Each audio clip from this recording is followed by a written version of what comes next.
You know, a lot of people, golfers in particular, have like this sort of dream to have a putting green like this, you know, at either their office space or in their residential home.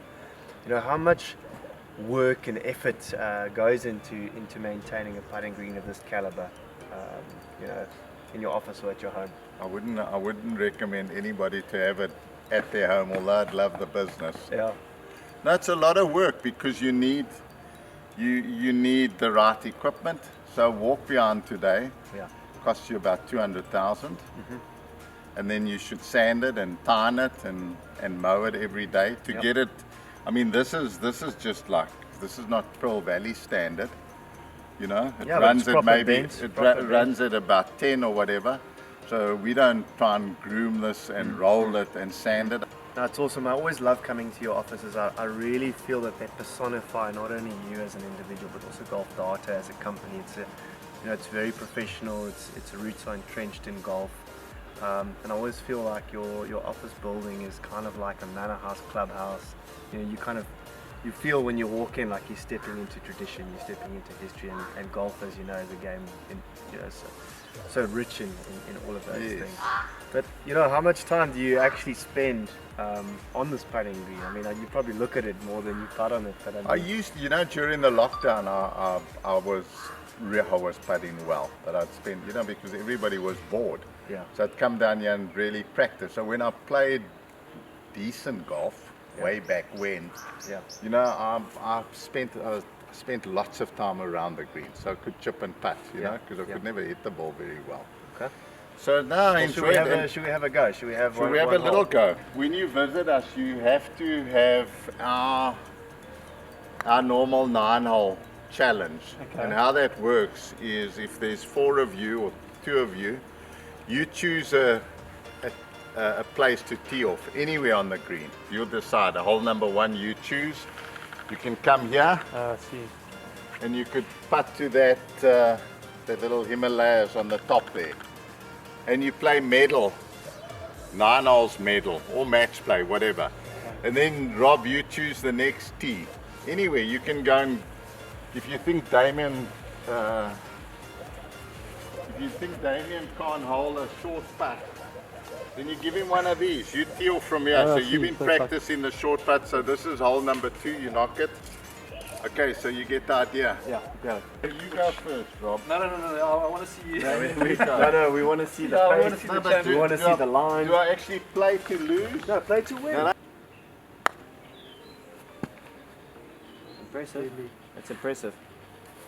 Oh, my That's word. impressive. He's playing against Arnold. Look at this.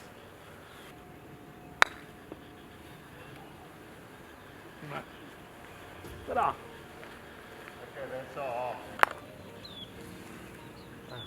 Well, I mean, besides line and length, it was a good putt.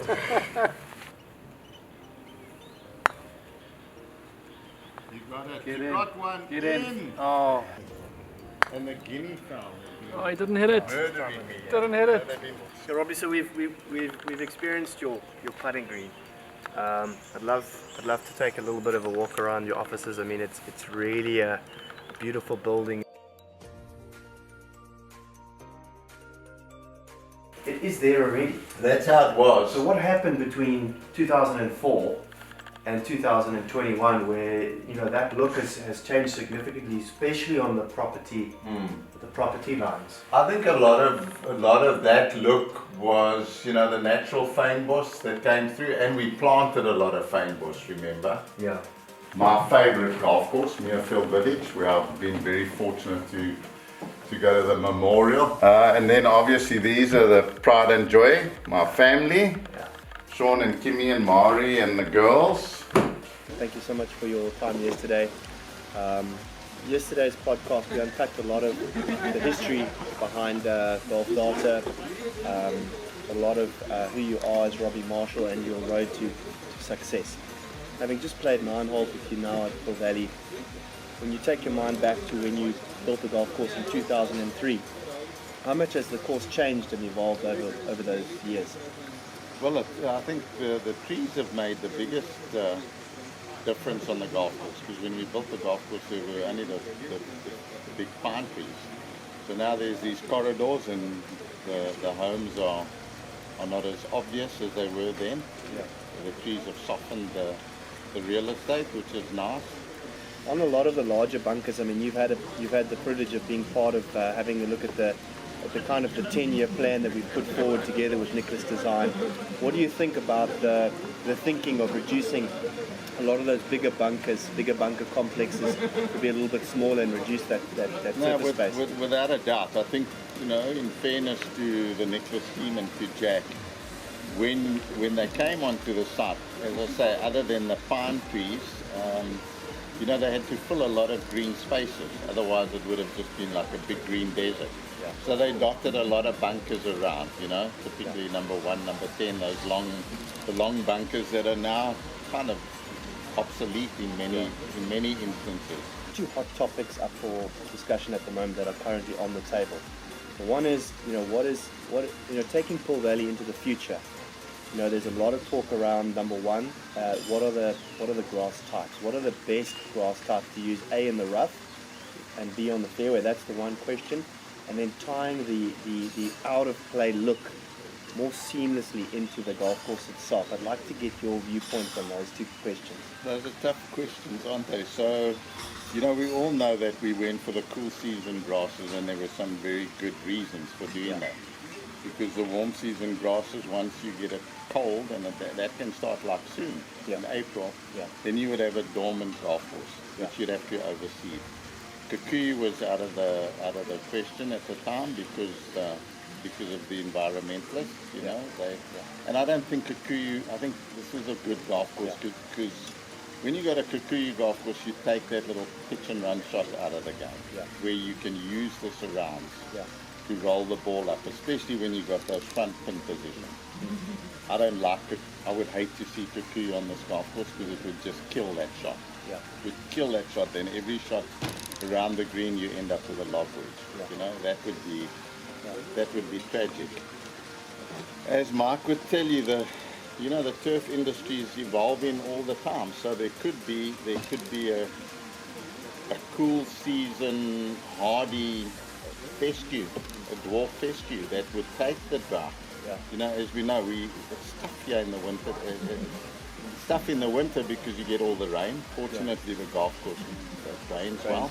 In the summertime, as we were coming up 9, Mark showed me there, when the southeaster blows, doesn't matter what you do. You have to hand water the whole golf course. So where the water is good, the bent is very strong in the golf course. And we always were worried about bent, but it's a good grass. It's a tough grass. It's very good, So there's about 70% of bent out there. So we'll have this, I think if you had the agronomist from Augusta National and the agronomist from the PGA Tour today, and us, it would be an interesting debate to have.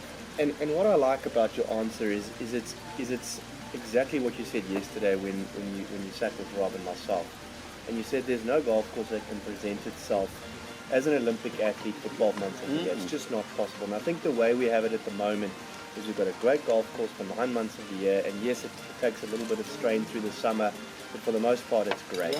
Basically what I'm hearing is that the product is still as good as the day you built it. It's just like any good picture, it needs a good frame.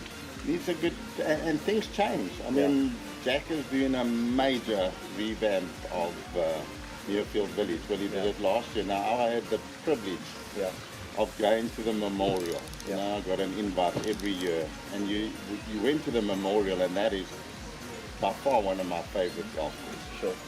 And that's parkland, big trees, I love parkland, and very manicured. So they would have none of the indigenous grasses. But like Augusta National is. It's just parkland, and everything is manicured. But they've got these massive, beautiful trees, and that's what they've... But now with the game changing, they're starting again. They're changing bunker designs. Courses evolve. So I think if you got Jack back here, he might say, well, we had a flat site. At number 4 today, we said, what would we do differently on number 4? It's always nice when you get elevation. The good golf holes that I play and that I like, every time you get up and you play down, because you see the hazards, you see everything. So on 4, if you could pick that fairway up a meter or two in the landing areas, play down, have the water Open up edges, that creek, have the water edges clean where it's busy, where you get lots of balls, and then you can bring the natural vegetation in where you shouldn't hit anyway. Correct. You know. Thank you, Robbie. But there's a lot to do, so thank you for your time. I appreciate your time. Thank you for the last Rob 2 and days. Mark. It was fun. It's been awesome. Sorry you couldn't beat us on the golf course today, But there's always we'll try next next time. But you know what? As I said before, it's such a privilege here. Yeah.